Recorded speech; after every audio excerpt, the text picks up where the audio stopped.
A paz de Deus, irmãos. Hoje quero agradecer primeiro a Deus por essa oportunidade de compartilhar a obra que Ele fez na minha vida. Foram dias de geladeira vazia e corações apertados, onde a humilhação de não ter o que oferecer aos meus filhos se tornou um peso insuportável na minha alma. Mas será que no auge do desespero, o socorro do céu pode bater à nossa porta de forma inesperada? Se essa obra falar com o teu coração, fica ouvindo até o fim. Lembro-me de cada detalhe daquele período como se fosse ontem, uma ferida que Deus cicatrizou, mas a marca da sua fidelidade permanece. Morávamos em uma casa simples, um pequeno lar que vivíamos de aluguel, e o medo de não conseguir pagar o próximo mês já era uma sombra constante. Meu esposo, um homem trabalhador e dedicado, havia perdido o emprego fazia mais de 6 meses, e as portas, por mais que eles se esforçassem, pareciam se fechar uma a uma. Eu, com as crianças pequenas, não tinha como sair para trabalhar fora e ajudar nas despesas. Os dias se arrastavam, cada um mais pesado que o anterior, e a comida, que antes era uma certeza em nossa mesa, foi se tornando um luxo raro, até desaparecer completamente. A pior parte não era a minha própria fome, mas ver o olhar faminto dos meus filhos. Aqueles olhos inocentes que não entendiam a crueldade da escassez me perfuravam a alma a cada manhã. Eu me levantava antes do sol na esperança de que, por um milagre, algo tivesse aparecido na despensa. Mas o que encontrava era sempre o mesmo: prateleiras vazias, o cheiro de mofo de um armário sem mantimentos e o zumbido gélido da geladeira mais vazia que meu próprio estômago. Aquela geladeira, antes repleta de vida, agora era um monumento à nossa miséria, um portal para o desespero. Eu a abria e fechava várias vezes, como se o ato de olhar pudesse materializar algo, qualquer coisa, para saciar a fome que se anunciava em nossa casa. Meu coração se apertava, uma angústia me sufocava. Eu tentava disfarçar, sorrir para as crianças, inventar brincadeiras para que esquecessem o café da manhã que não existia. Mas eles eram espertos, e a pergunta mais dolorosa vinha com a inocência mais pura: Mamãe, tem pão? Ou, mãe, não tem nenhum ovinho? Cada palavra era uma facada, um lembrete cruel da minha incapacidade de prover para aqueles que eu mais amava. A humilhação queimava em meu peito, uma vergonha silenciosa que eu escondia do mundo, até do meu esposo, que já carregava o próprio fardo de culpa e desespero. Eu sentia uma opressão tamanha, como se o ar faltasse, e muitas vezes me ajoelhava num canto qualquer do nosso pequeno cômodo, com o rosto no chão, suplicando a Deus por um socorro. A voz não saía, apenas soluços e lágrimas, enquanto o silêncio da casa amplificava o eco da minha dor. Naquele vale de sombra, eu me sentia sozinha, desamparada, sem saber de onde viria a próxima refeição ou como conseguiríamos manter o teto sobre nossas cabeças. O desespero era um poço fundo e eu sentia que estava prestes a cair em sua escuridão total. Mas Deus, em sua infinita misericórdia, já estava operando. Eu só não sabia que o limite da minha força era apenas o começo da obra dele. Sim, éramos uma família comum, mas tínhamos algo que muitos buscavam: a paz que excede todo entendimento. Meu marido, um obreiro dedicado, saía para o trabalho todos os dias com a certeza do amparo de Deus. Eu, por minha vez, encontrava a alegria nos pequenos gestos do lar: o cheiro do pão fresco, as risadas dos nossos 2 filhos pequenos, a organização da nossa humilde casa na periferia da grande capital. Não tínhamos luxo, mas tínhamos a presença de Deus em cada cômodo, e isso valia mais que qualquer riqueza material. Nossa rotina era tecida com fios de fé. As manhãs começavam com a oração, ajoelhados ao lado da cama, entregando o dia nas mãos do Altíssimo, buscando ali a força para enfrentar a jornada. Os cultos na casa de oração eram o nosso refúgio, o nosso alimento espiritual. Lembro-me daquele banco de madeira, da melodia do órgão e da orquestra enchendo o salão, da palavra que chegava como um bálsamo à alma, tocando os nossos corações. Nossos filhos, ainda tão pequenos, já aprendiam a reverenciar o nome de Deus nas reuniões de jovens e menores, seus olhinhos atentos aos hinos e histórias bíblicas. Depois do culto oficial, a alegria continuava. A irmandade se cumprimentava com a paz de Deus, os semblantes refletindo a graça recebida. As crianças corriam pelo pátio da comum, com a inocência que só a infância possui, enquanto nós, adultos, trocávamos algumas palavras, fortalecendo os laços de comunhão e fé. Voltávamos para casa com a alma renovada, convictos de que Deus estava conosco e que seu amparo jamais nos faltaria. Aqueles eram dias de uma serenidade profunda, de uma fé inabalável nas promessas divinas. Contudo, a vida, por vezes, nos reserva caminhos que desafiam a nossa compreensão e provam o nosso alicerce. Começaram a surgir alguns boatos no trabalho do meu marido. Pequenas conversas nos corredores, murmúrios sobre a situação econômica da empresa, sobre possíveis cortes de pessoal.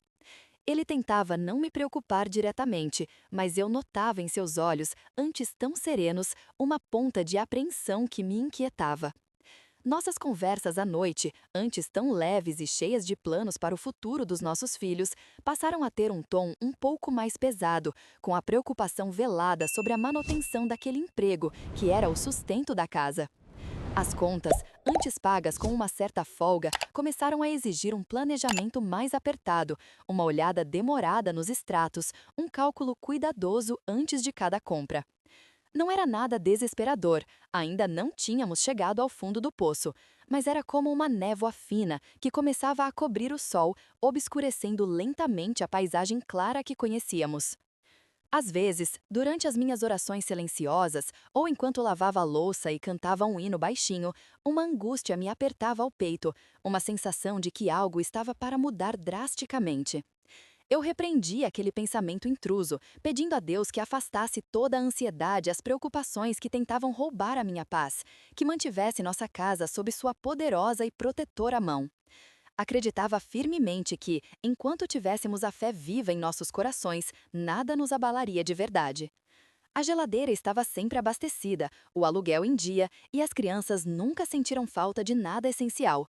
Mas, no fundo da alma, um pressentimento sussurrava que aquela paz tão preciosa, construída com tanto esforço e fé, poderia estar prestes a ser provada de uma maneira que eu jamais poderia imaginar.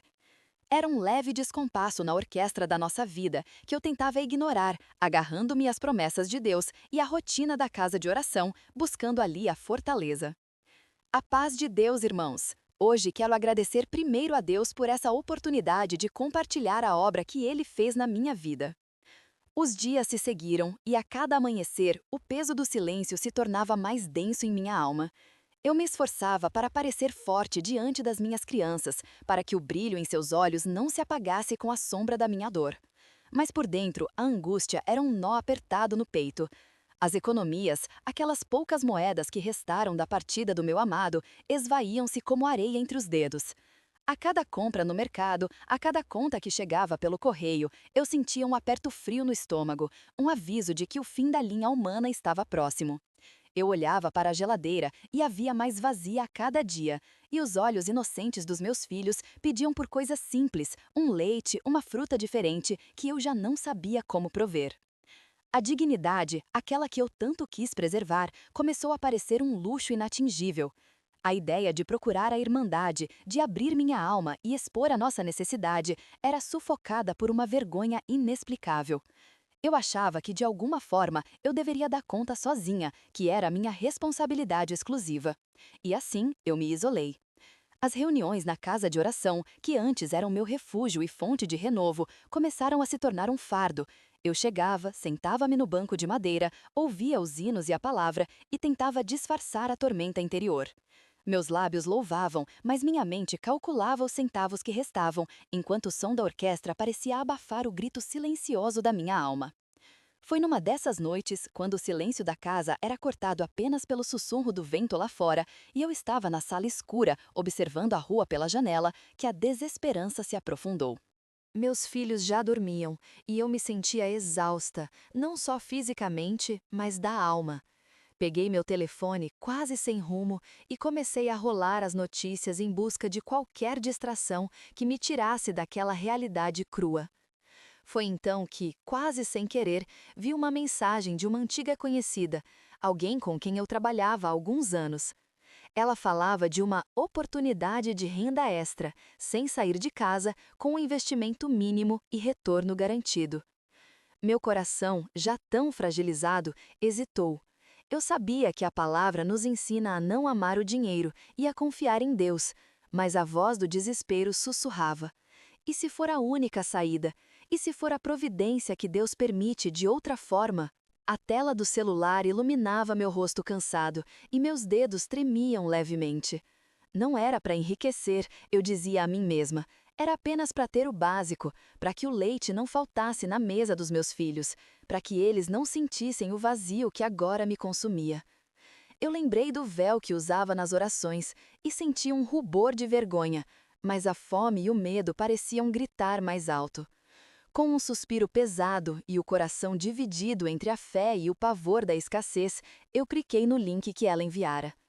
Era um grupo de WhatsApp prometendo milagres financeiros. Naquele momento, parecia uma tábua de salvação. Eu não sabia que, ao dar aquele primeiro passo, eu não estava encontrando uma saída, mas sim plantando a semente de uma angústia ainda maior, de um abismo que se abriria lentamente sob meus pés. Eu estava entrando num caminho solitário, onde a esperança se misturava com o risco, e a fé, que eu pensava ter para tudo, parecia se esvair diante da necessidade de manter a panela com algum alimento.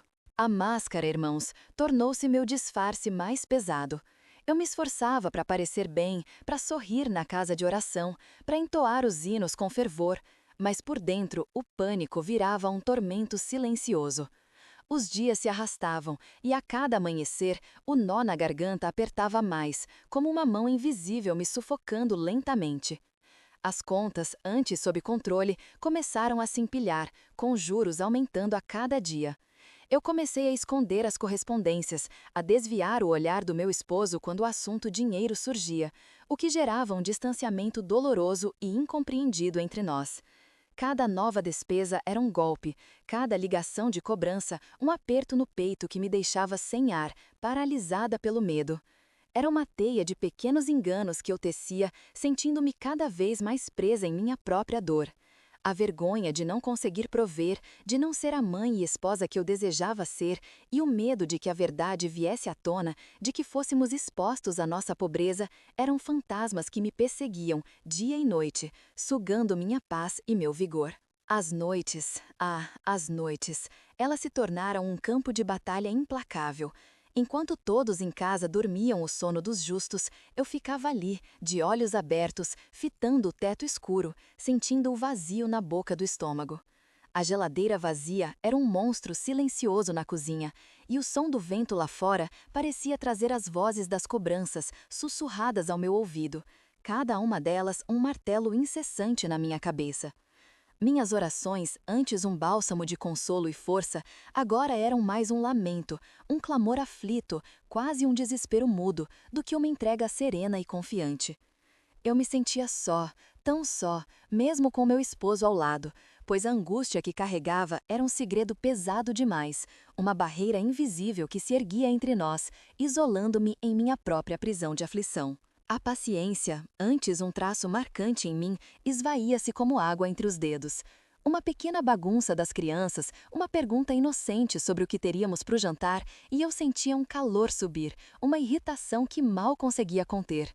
Logo vinha o arrependimento, a culpa sufocante de ter sido ríspida com quem eu mais amava. Eu comecei a evitar a mocidade, a me esquivar das conversas mais profundas com as irmãs no final dos cultos, temendo que alguém notasse a tristeza em meus olhos. A vergonha era um manto que me envolvia, preferia me isolar, para que ninguém percebesse as frestas na minha máscara de tudo está bem, para que a fragilidade da minha fé não fosse exposta. Contraditoriamente, eu me apegava ainda mais aos afazeres da casa de oração. Eu me oferecia para limpar, para auxiliar nas reuniões de jovens e menores, para estar sempre presente nos cultos oficiais.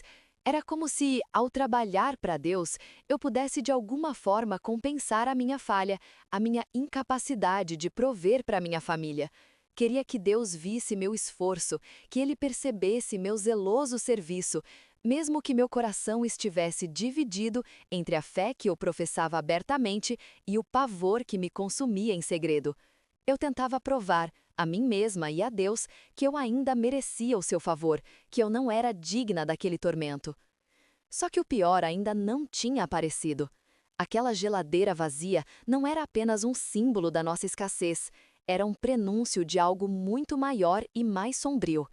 Uma tarde, enquanto eu revirava os armários em busca de qualquer coisa para inventar o jantar, meus olhos caíram sobre um extrato bancário que eu havia esquecido de esconder, jogado debaixo de uma pilha de jornais antigos. Vi o saldo negativo e, ao lado, a fatura do cartão de crédito estourada, com um aviso de juros que pareciam impossíveis de pagar, uma cifra absurda que não cabia em nossa realidade. Naquela noite, eu vi algo que me gelou até a alma. Não era apenas a fome que nos assombrava, mas a dívida que crescia incontrolavelmente, uma bola de neve gigante que ameaçava nos soterrar por completo. O futuro parecia um abismo escuro, sem nenhuma luz no fim. Eu mal conseguia respirar, ali prostrada diante daquela geladeira vazia. O silêncio dentro dela gritava mais alto que qualquer barulho, e o cheiro de nada, o eco do metal gelado, tudo parecia zombar da minha alma.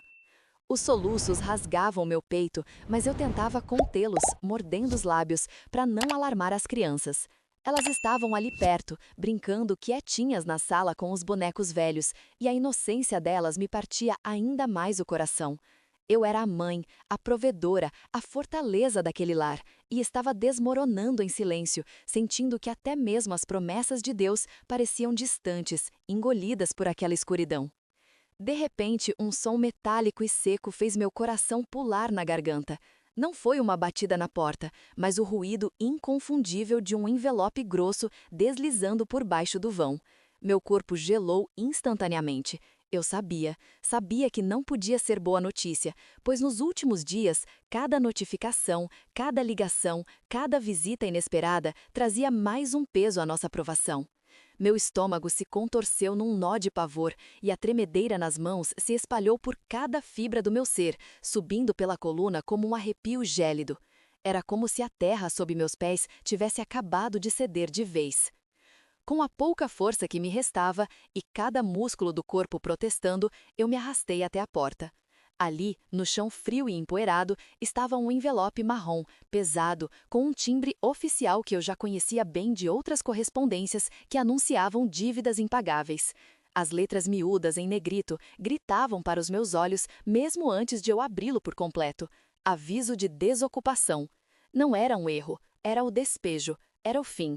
O pouco que ainda nos restava, aquele teto precário que mal nos protegia das chuvas, estava prestes a ser arrancado de nós, sem piedade. O papel escorregou dos meus dedos inertes e eu caí novamente de joelhos, não mais em súplica, mas em pura derrota e humilhação.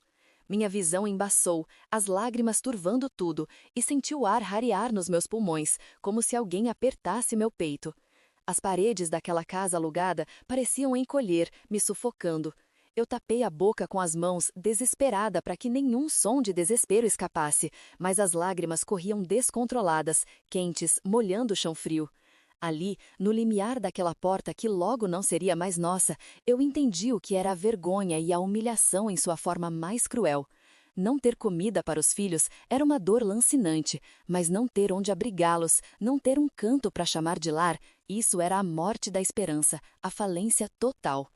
Eu só conseguia murmurar, num fio de voz que mal ouvia, numa oração silenciosa de quem já não tinha mais forças para clamar: ó Deus, o que será de nós? O que será dos meus filhos? Nesse instante, meu esposo entrou na cozinha, vindo de mais uma jornada exaustiva, de uma dessas caminhadas sem destino em busca de alguma obra, de qualquer meio de sustento, e parou, petrificado. O olhar dele, cansado e sem brilho, cruzou o meu e então desceu para o envelope caído no chão. Não precisou de uma só palavra. Eu vi a última chama de esperança se apagar nos olhos dele. Ele, que sempre fora meu porto seguro, meu companheiro na fé, meu apoio nas dificuldades, estava ali, tão desolado quanto eu, com os ombros curvados sobre um peso invisível, mas real. Aquele era o nosso ponto mais fundo, irmãos. O abismo se abria sob nossos pés, e nós dois estávamos ali, de mãos atadas, sem saber para onde iríamos. A paz que me tocou ali, no chão da minha sala, foi o fôlego para eu me arrastar até a casa de oração. Lembro de cada passo, o sol pálido, meus ombros curvados pelo peso da angústia. Entrava ali não mais para louvar em paz, mas como alma ferida, buscando um curativo. Tentava disfarçar os olhos inchados, o sofrimento da irmandade, mas por dentro eu era um amontoado de desespero e uma fé quase apagada. Ao cruzar as portas da casa de oração, o cheiro familiar de madeira e o perfume dos irmãos eram um bálsamo. Inários folheados, a orquestra afinando os instrumentos, tudo criava uma bolha de sanidade num mundo que lá fora parecia ter enlouquecido. Sentei-me num banco de madeira, duro, mas que me oferecia um apoio que minha vida já não tinha mais. Fechei os olhos por um instante. Antes mesmo do culto oficial, senti que uma intervenção divina viria para sustentar minha fé. Então veio a palavra. O irmão que presidia, com voz grave e serena, leu em Mateus 6,34. Não vos inquieteis, pois, pelo dia de amanhã, porque o dia de amanhã cuidará de si mesmo. Basta a cada dia o seu mal. Naquele instante, cada palavra era um raio de luz que penetrava as profundezas da minha alma escura. Era como se Deus estivesse falando diretamente comigo, não através de um homem, mas através da sua santa palavra. As lágrimas vieram, mas eram de um alívio súbito, de uma certeza que ele me via, me conhecia, não me esquecia. Eu não estava sozinha no meu deserto. Logo em seguida, a orquestra, com uma sensibilidade que só Deus pode inspirar, começou a tocar o hino 397. Ó, não temas, sou contigo, por que te afliges, ó meu filho? Era o mesmo hino que viera à mente em casa, mas agora, com os instrumentos e as vozes da Irmandade, a mensagem ressoava com uma força ainda maior. A melodia parecia acalentar cada ferida, cada dúvida, cada pedaço da minha esperança esmagada. Aquele hino não me trazia um saco de compras, mas trazia uma convicção inabalável. Meu Deus estava no controle de tudo. Permaneci ali, de véu sobre a cabeça, absorvendo cada nota, cada palavra daquele culto. Era como se o Espírito Santo estivesse me alimentando, me fortalecendo para a batalha que ainda viria. A casa de oração se tornou um santuário de paz, onde o mundo lá fora, com suas contas e sua fome, perdeu por um breve tempo a sua força opressora. As mãos dos irmãos levantadas em oração, o murmúrio coletivo que subia aos céus, me faziam sentir parte de uma fé que transcendia minhas próprias limitações e dores. Ao sair da comum, o sol já se punha, pintando o céu. A realidade ainda me aguardava. O portão da nossa casa, a geladeira vazia, a incerteza do amanhã. Mas algo havia mudado profundamente dentro de mim. O desespero se transformou numa espera ativa, numa confiança teimosa.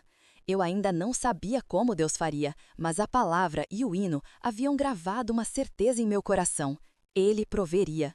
Eu não tinha o pão material, mas tinha a nutrição da fé, e naquele momento era tudo o que eu precisava para seguir em frente. Se você crê que Deus ainda fala e opera assim, escreva nos comentários: Deus é fiel. A batida na porta, suave, mas firme, quebrou o silêncio pesado que se seguia à nossa oração. Meus filhos, ainda com os olhos marejados da conversa com Deus, olharam para mim, a esperança e o medo misturados em seus rostinhos. Meu coração batia como um tambor descompassado, e o frio na barriga me dizia que o momento de enfrentar a realidade de uma forma ou de outra tinha chegado. Quem seria? A essa hora da noite, em um lugar tão isolado, quem procuraria por nós, almas tão esquecidas pelo mundo? Uma vergonha imensa subiu-me à garganta. A casa, antes um lar de risos e cheiro de comida, agora ecoava o vazio da geladeira. O pensamento de que alguém de fora visse a nossa miséria, a minha incapacidade de prover para meus pequenos, apertava meu peito com garras invisíveis. O orgulho, mesmo ferido e faminto, ainda tentava se agarrar a alguma dignidade que não existia mais. Eu hesitei, olhando para a porta de madeira velha, como se ela pudesse me dar a resposta. Mas sabia que não podia fugir. Deus havia nos ouvido e, de alguma forma, eu sentia que Ele estava agindo ali, batendo à minha porta, através de quem quer que fosse. Com a mão trêmula, o suor frio escorrendo pela nuca, caminhei até a porta. Cada passo era um esforço. Meus filhos me seguiam, em silêncio, a curiosidade e o receio dançando em seus olhares. Quando a ponta dos meus dedos tocaram a maçaneta gelada, um arrepio percorreu meu corpo. Respirei fundo, tentando engolir o nó que se formava em minha garganta, a umidade que embaçava meus olhos. Eu sabia que ao abrir aquela porta, eu abriria também a minha alma, expondo a ferida mais profunda de nossa privação. Com um puxão hesitante, a porta se abriu rangendo, revelando não um cobrador ou um estranho, mas os semblantes gentis do irmão diácono e de sua esposa, a irmã. Eles estavam ali, sobre a fraca luz do poste da rua, com olhares carregados de uma compaixão que parecia vir diretamente do céu. Meus lábios tremeram. "A paz de Deus, irmã", disse ela, com uma voz tão suave que me pareceu um acalanto. Aquele cumprimento tão familiar, tão comum em nossa irmandade, naquele momento soou como um bálsamo para minha alma dilacerada. As palavras, antes presas e afogadas em minha vergonha, começaram a querer sair, atropelando-se na minha boca seca. Eu não tinha o que dizer. Como explicar o tamanho da nossa necessidade?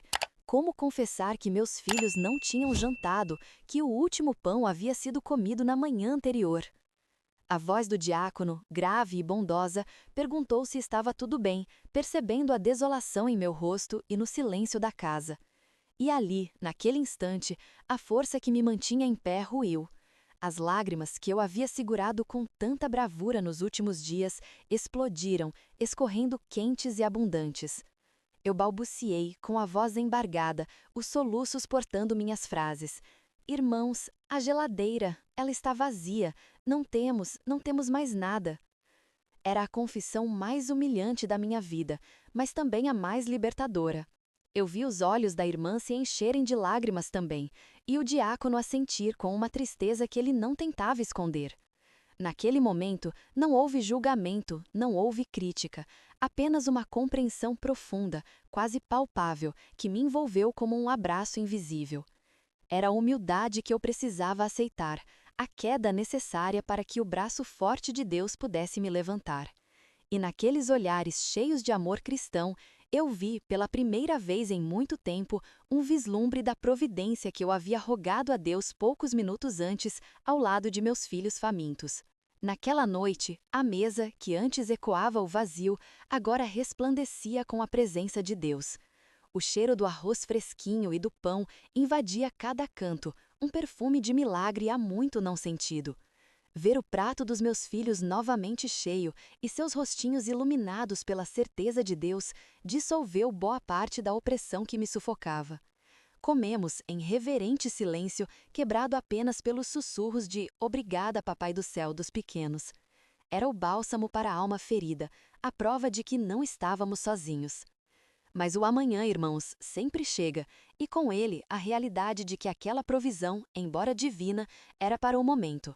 As contas, as dívidas, a procura incessante por emprego ainda persistiam como sombras. No entanto, algo mudara dentro de mim e do meu esposo.